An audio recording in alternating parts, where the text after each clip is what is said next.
Welcome to the NBA Coast to Coast podcast brought to you by thelines.com. Coming to you from the West Coast, Josh Lander, joined by Nate Weitzer on the East Coast. And we are rolling along here on Friday to end this work week with some NBA best bets in this video. We also have play of props up in the other video with a really big Friday slate here. 14 games after just 2 on Thursday night. So we've got, like I said, 4 here, 4 in the other one. Continue to follow along. Also want you to head to thelines.com. As always, check out that odds finder tool that we have up there. You can use that to make sure you're getting the best juice available to you from all of these books giving you bets this season. Nate, let's go ahead and get into your first NBA best bet for tonight. Yeah, Jazz plus 14 and a half maybe at Boston. And it might be scary based on early season results, but if you look at recent results, like this is not the correct line. Boston gets the best shot from everybody they play now. And look, the Jazz are not bad. They are not a bad team. They're not even playing poorly on the road, which was a huge discrepancy early in the season. Won 6 of their last 7, plus 10 net rating. You look at Boston in their last 8 at home. They're 8-0, but 4-4 against the spread, plus 9.5 net rating. The idea that they're going to cover 15 against, a former assistant coach, Will Hardy, is to me is way off. Will Hardy, the Jazz split the meetings with Boston last year in his first season with the Jazz. He's an excellent young coach. They won in Utah by 1, and then they covered. They only lost by 8 in Boston without Markkanen, Clarkson, or Colin Sexton, who's now, a pretty key part of that offense as well. In this last 7, John Collins also in the mix, which has, been a key here. Hardy rotating those lineups, finding more success where they have a 113 defensive rating, scoring 125 a game, 31 assists in these last 7. Nothing like truly unsustainable. Like they're not even shooting well from 3 during this span, the Jazz. But they are playing hard, denying 3-point attempts, which is the key against Boston, denying free throw attempts, denying second chance points, and scoring in the paint on the other end. And while the Celtics have Porzingis, like it is vulnerable if you can pull him away in one way or another. You can get points down low against Boston. I just think Hardy's knowledge of the system and the extra motivation you get from that. If you are a part of the Utah Jazz, I think they can hang around here and cover 14 points. I love it. It's a great find and a great look because of the value that we keep seeing on the Jazz, because they're still, like you said, undervalued. And honestly, we've been saying it since last season. Some people have, that this is a team with NBA players on it, a handful of them, and like very, very high quality role players all over the board for the Jazz, right? That's like what they're made up of with, some decent scores. So yeah, I have no problem with them covering. I love the Will Hardy angle as well. Obviously it's at home, but 14 and a half, there's not that many teams that you would take the plus 14 and a half against Boston at home, because if someone's plus 14 and a half in Boston, it's because they're one of the teams that is likely to get blown out. But I don't put the Jazz in that category the same way you're not, right? Like there's at least 10 teams that I would put in there that I'm like, sure, maybe they get blown out by 15 by this Boston at Boston. But the Jazz, in the way that they play very switchable defense, but most importantly can score the basketball more than anything, is why I think they'll be able to hang. But let's go to the Golden State Detroit game, man. I'm just not on the same page as the books. I understand the recent history between the recent not matchups, but the recent history of both of these teams scoring a lot. But I got to go under 240 and a half total. And that's going to be the bet. It's gotten bet down 2.5 points for what it's worth, or 2 points since it opened at 242 and a half. But the Dubs have played a bunch of games lately. Let's just start with that. Obviously the back-to-back last night was not back crushing, like soul crushing. Like, I don't know. I need a vacation crushing if I'm the Dubs, the way that they lost that game. It was a 257 total, but it was another game where the Dubs were winning. The under was looking real good. Same concept with that Magic game, and it just kept getting extended. It got extended in the Magic game because the Magic decided to keep fouling for no good reason. They were down like 11 with 2 minutes left and are fouling, and that extended that game. Got the over, was going well under with a very nice slow pace.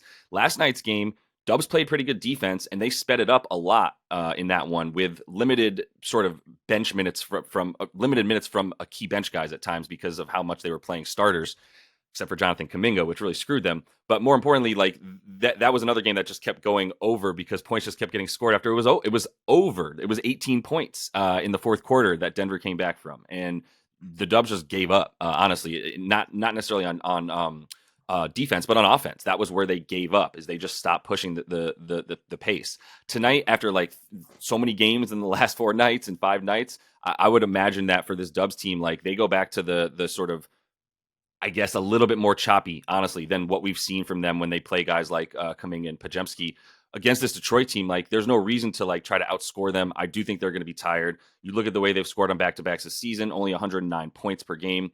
They have won those games, 4 of the 5 that they played. But yeah, a couple of those games too, the way that they went under, they were with some faster paced teams. So at home as well, like I do think there's the fact that Detroit is so reliant on the mid range. Like there's really no semblance of offense to this team. It's not, they're shooting more 2-pointers than anybody. They're trying to get the ball down low. I would say they're just not really good shots. They're not high quality NBA shots, obviously. And the Dubs, they are good at guarding that part of the floor more than anything. They're much better at guarding 15 to 20 feet than they are guarding like 5 to 9 feet or even 0 to 5 feet. I would say that because obviously there's not much in the way of rim protection for them, and that's going to be a little bit more. I think they'll match the bigs of Detroit with their bigs, which will slow things down inevitably. Chris Paul will have a bit more minutes as well. He actually didn't play that much last night, so all of it just points to being a bit slower. And 240, I got to take it under in this one. Yeah, the Dubs trend much lower scoring on back to backs, 4-1 this season, allowing just 109 on those back to backs, and they allow just 113 in wins, which is compared to 120 in losses. You expect them to bounce back and win this game after that heartbreaking loss for sure. So I'm not sure, whether it's going to be the Pistons getting held down or just the general pace of this being slower, but I think we can go under 240. The recent teams to come into Golden State and have those shootouts they have much more firepower than Detroit. Like you said, like where are they getting their offense from? And the shine's kind of like fading on this like galvanizing effect of we got to snap the losing streak. We got to win some games. Like eventually Detroit's just going to regress to what they are, which is a bad team. OKC at Brooklyn, and I'm going to take the SGP that we've been riding here until the wheels fall off, which is SGA to score 30 and the Thunder to win. And put that together, you're at even odds. If you want, you can add the 4 rebounds and 4 assists that we used on Tuesday as well, where he cleared that very easily, 7 and 7. And then you're about plus 150. Look, I mean, Mikal Bridges might be one of the better matchups to put on SGA because he's quick enough, long enough to kind of bother him. And maybe you think that's why Shea only had 24 against Brooklyn on New Year's Eve. That I kind of called out on Tuesday as just like a sleepy spot, just not really necessary to come with it because the Nets have just been non-competitive on the road. They're certainly more competitive at home, but they've still been giving up a ton of points at home. I mean, they're 1-3. Their last 5, the 4 home games, they're giving up a ton more free throws, 25 and a half a game, the third most assists with the fewest turnovers in that span, allowing opponents to shoot over 50%. I mean, recently, wherever they've played, they've allowed stars to go off, including your guy Şengün, Kuzma, Giannis, Chris Middleton, Joker, Murray. They all went over their scoring props. SGA's prop is, of course, over 30 points, so we are being conservative here. And I mean, Mikal, was it really that he limited him? I don't think so. I mean, Shai had 35 points on 50% shooting the previous meeting against Mikal and the Nets, 31 and a half and 6 assists per game on 55% his previous 2 against the Suns and Mikal Bridges, when Mikal was just focused on being a defensive stopper, right? Now he's asked to do a lot more. And unlike some stars where you'd say, well, they're getting a second look at him, they're going to be better defensively. Shai's the one who's better when he sees your defense a second time. Like, you don't get better against him. Like, look at Denver shut him down earlier this season. And yeah, that was the only time he failed to go 30 after a loss in his last 8. But he got 40 against Denver after that. He only had 24 against Golden State, 40 and 38 the next 2 times. Cleveland, more points the next time. Chicago, 40 points the second time. You see where I'm going here? These are great defenses. And he's just like, yeah, I know what you're trying to do to me, and I have a counter for it every which way. So I mean, yeah, like I'm gonna ride the SGA MVP train with these wins, with him scoring 30 because OKC needs him to get 30 to get these wins. Yeah, I have no problem with it. I don't think there's a Shy stopper. I don't think that person exists. Trying to talk about who would be that person.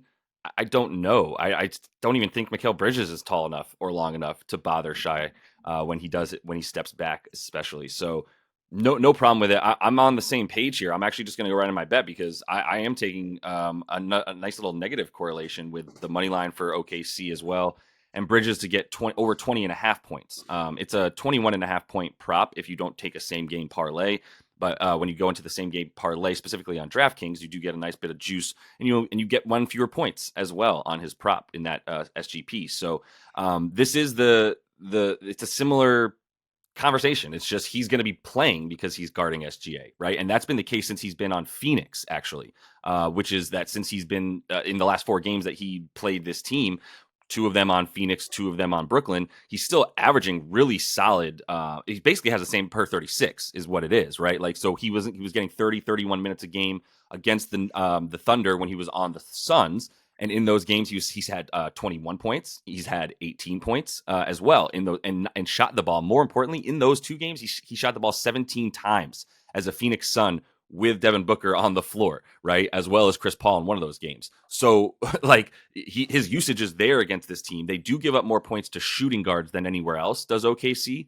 And call Bridges what you want with Finney Smith and Cam Thomas out there, although Thomas has come off the bench a couple times as well as of late, which does keep Bridges in the shooting guard role, if you will. It's just really just about where he is on the floor, which is on the wing. That's where he operates from, is on the wing, extended out to the 3-point line and in. So that's where he's going to continue to work, right? And in these games as well, going over in his last 2 versus his team, over in 3 of 4. And like I said, 18 points in 30 minutes on 17 shots in one of those games as a Sun. So with the way that he's going to be on the floor for the 37 at least minutes that he's been playing as a member of the Nets when playing the Thunder, I think that you go right back to that same concept. I'm not saying he's going to stop Shy from getting 30. I'm going to say he's going to be out there for so long that his usage will maintain at about that 22%.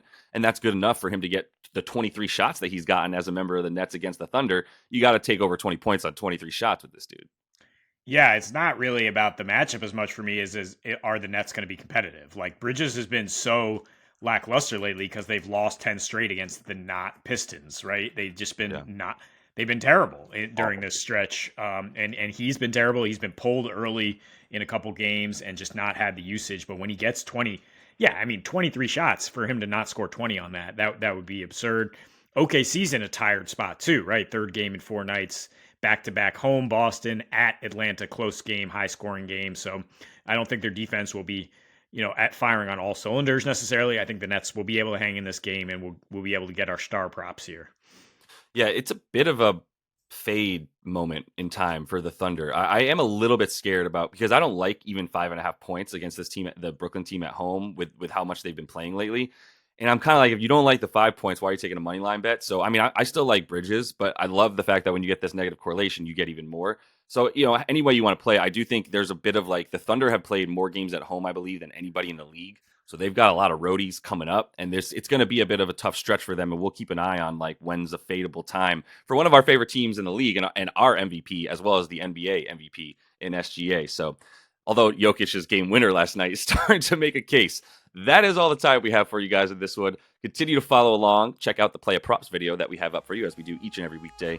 And until we see you next, happy betting.